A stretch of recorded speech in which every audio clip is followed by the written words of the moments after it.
आज हम पढ़ेंगे बेसिक्स ऑफ जर्नल एंट्रीज। ये एक बहुत ही इजी एग्जांपल्स मैंने यहाँ दिए हैं और ये बहुत ही स्कोरिंग एग्जांपल्स है।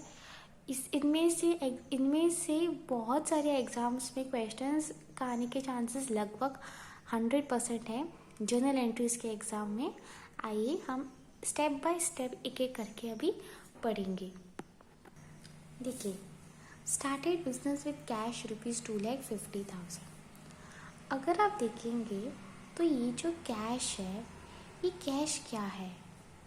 ये कैश एक रियल अकाउंट है।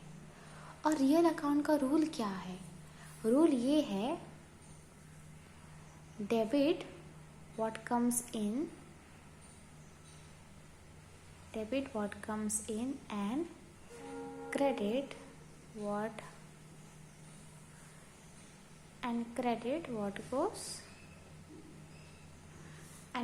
what goes out।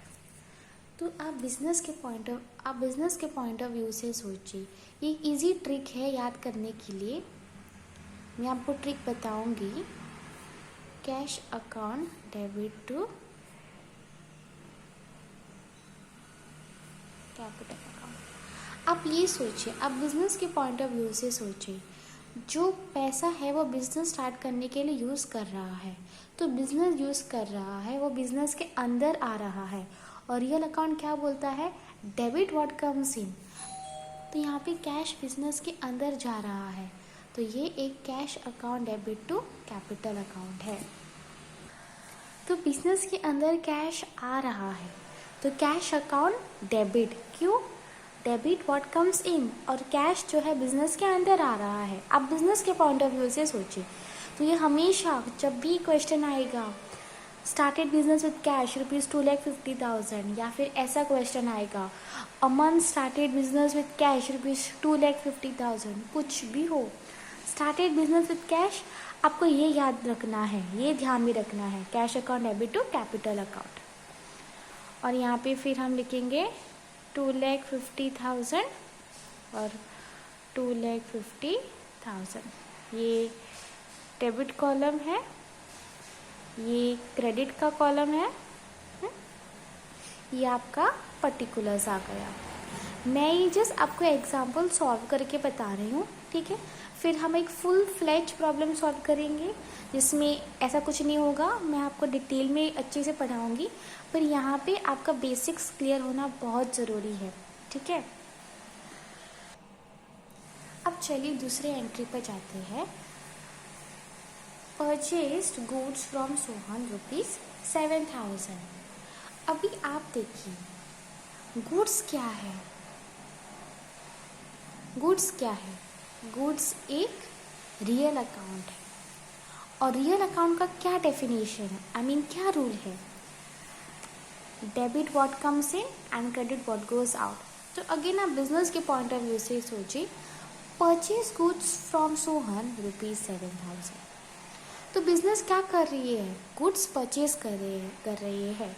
तो गुड्स क्या हो रहा है? अंदर आ रहा है ना, बिजनेस के अंदर आ रहा है, कंपनी के अंदर आ रहा है। तो रूल क्या है रियल अकाउंट का? Debit what comes in. So debit what comes in, तो डेबिट हम किसको करेंगे? डेबिट हम करेंगे हमारे गुड्स अकाउंट को। सो हम डेबिट करेंगे हम गुड्स अकाउंट को, गुड्स अकाउंट डेबिट। अभी take it 2, purchase goods from Sohan, ठीक है। अभी आप सोचिए, गुड्स बिजनेस के अंदर आ रहा है, गुड्स अकाउंट डेबिट, फाइन 2। तो क्रेडिट क्या होगा? सोहन कौन है? सोहन किसमें पड़ता है? सोहन पड़ता है हमारे पर्सनल अकाउंट में। और पर्सनल अकाउंट का रूल क्या है? Debit the receiver, credit the giver. तो देखिए, परचेज गुड्स फ्रॉम सोहन, तो सोहन गुड्स बिजनेस को दे रहा है।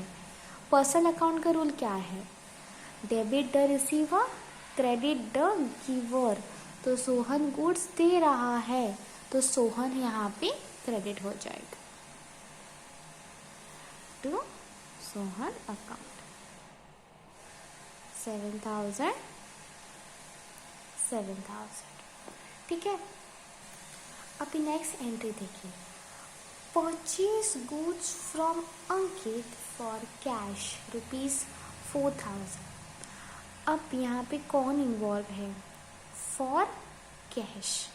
तो अभी आप एक बहुत ही इम्पॉर्टेंट याद कीजिए, जब भी ऐसी मेंशन होती है फॉर कैश, उन्होंने स्पेसिफाई किया है फॉर कैश, तब आपको कुछ नहीं करना है, बस एक बात याद रखनी है। ये देखिए, अगर परचेज गुड्स फ्रॉम सोहन हम लिखते हैं, अगर परचेज गुड्स फ्रॉम सोहन ₹7,000 हम लिखते हैं, goods account debit to Sohan account, पर अगर उन्होंने मेंशन किया है, क्या मेंशन किया है? अगर उन्होंने मेंशन किया है फॉर कैश, तो आपको कुछ नहीं करना है, goods account debit to cash account, because अगर उन्होंने स्पेसिफिकली मेंशन किया है फॉर कैश, तो अगर फॉर कैश मेंशन किया है तो यहाँ पे कैश आएगा, उस पर्सन का नाम नहीं आएगा। पर अगर उन्होंने सिर्फ ये कहा है गुड्स सोल्ड टू सोहन, तो सोहन का नाम आएगा। पर अगर उन्होंने कहा है goods sold to Sohan for cash, तो यहाँ पे हमारा कैश आ जाएगा। बहुत ही सिंपल है। ठीक है, अभी हम नेक्स्ट क्वेश्चन पर जाएंगे। Purchased machinery for ₹20,000। देखिए, परचेज मशीनरी फॉर ₹20,000। अभी आप मुझे बताइए, मैं यहाँ पे लिखती हूँ, अच्छे से लिखूंगी, परचेस्ड मशीनरी फॉर ₹20,000। तो यहाँ पे ये जो मशीनरी है हमारी, ये क्या है? ये किस अकाउंट पे गिरती है?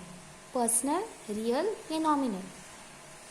जो मशीनरी है वो हमारी रियल अकाउंट है, और हमारे रियल अकाउंट का रूल क्या है? Debit what comes in and credit what goes out. तो नथिंग, तो क्या होगा? Machinery debit what comes in, तो बिजनेस ने या कंपनी ने मशीनरी परचेज किया है, तो ये मशीनरी बिजनेस के अंदर आ रही है, तो हम क्या लिखेंगे? मशीनरी। तो मशीनरी जो है वो हमारे बिजनेस के अंदर आ रही है, तो हम यहाँ पे लिखेंगे machinery account debit to cash account. Machinery account हमने डेबिट क्यों किया है?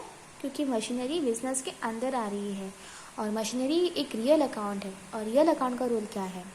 Debit what comes in and credit what goes out. So debit what comes in, machinery account. अभी देखो, जाहिर सी बात है, अगर आप मशीनरी परचेज कर रहे हैं तो आप कैश दे रहे हैं। ठीक है, तो यही हम अज्यूम करेंगे कि आप कैश दे रहे हैं। तो कैश क्या हो रहा है? कैश बिजनेस से बाहर जा रहा है to cash account. To cash account क्यों? कैश भी हमारा क्या है? रियल अकाउंट है। कैश भी हमारे रियल अकाउंट के अंदर पड़ता है। तो रियल अकाउंट का रूल क्या है? Debit what comes in and credit what goes out. तो जो बिजनेस है वो कैश दे रही है, तो कैश बिजनेस से बाहर जा रहा है, तो कैश अकाउंट 20,000। आज के लिए बस इतना ही। जो ये तीन और बचे